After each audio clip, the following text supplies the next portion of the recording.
Aí bota uma chavezinha pra proteger a peça. É. É. Você sente botar isso aqui, ó. Olha como ele marca. Tô ligado.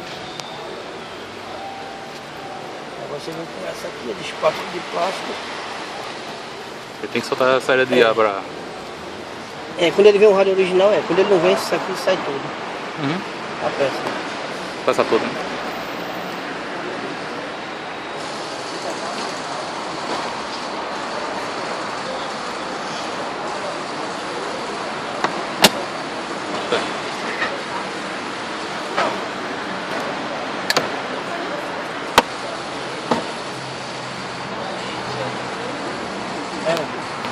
Filé. Olha essa filé. Hã? Por dentro como se ele fosse um rádio tradicional, né? Um vídeo normal, né? É. E no Só Sonata? O Sonata, quando você vai tirar o som, é a mesma coisa. Você tira tudo assim, tira o ar, aí você solta que ele vem. Tô ligado.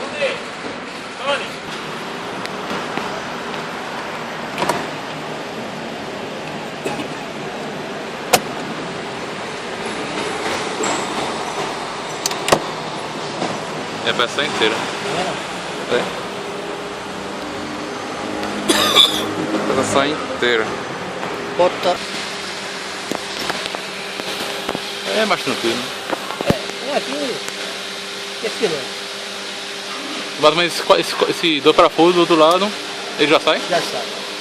Fica devagarinho para não quebrar, não soltar a frente aqui, né? O plástico, Uhum. Aí, mas sai. É tranquilo. O chato é isso aqui para tirar por conta da pressão e para não arranhar aqui o painel. Uhum.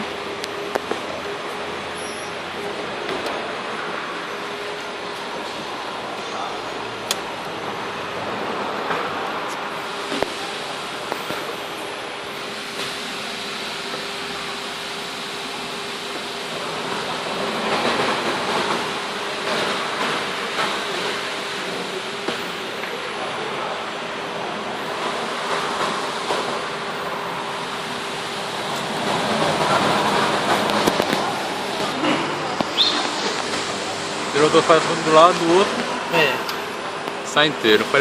Ele é um som formado de um rádio normal. O muda é a frente, né? Só tem a frente, mas... A moldura do rádio, né? A moldura do rádio, mas o rádio é interessante.